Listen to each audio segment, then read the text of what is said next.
Halos lahat ngayon, laging may hawak na phone at panonood na lang ng mga content online ang kanilang pastime. Dati, ang inaatupag lang natin ay ang mga assignments at projects natin sa MAPE. O kaya, paggawa ng mga decorations sa classroom, lalo na kapag may event sa school.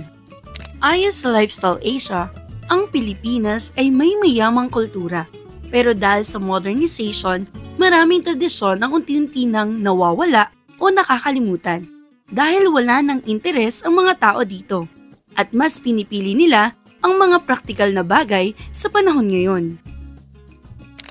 Karaniwan sa mga craft kit ngayon ay ginagamit para sa mga crochet, macrame, paintings at iba pa. Pero ito, tila ba may mas malalim pang kwento. Ang craft kit na ito ay ginagamit sa paggawa ng borlas de pastillas o tinatawag na pabalat. Ang pabalat ay isang tradisyonal na sining ng paper cutting mula sa Bulacan. Ito ay nagsisilbing pambalot ng pastillas gamit ang manipis na papel na tinatawag na papel de hapon.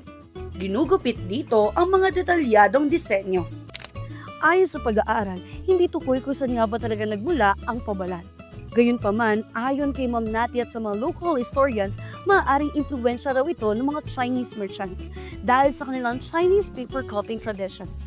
Others propose it could be an offshoot of Mexico's papel picado, introduced through the Manila-Acapulco garden trade. Variation in making pabalats exists on Bulacan. At dito sa San Miguel, they prefer using stencils to trace the patterns onto the paper, while Malolos artisans prefer a freehand techniques, crafting designs spontaneously without the stencils. Sa susunod, susubukan nating tuklasin ang isa sa mga taong nagtataguyod pa rin ng pabalat.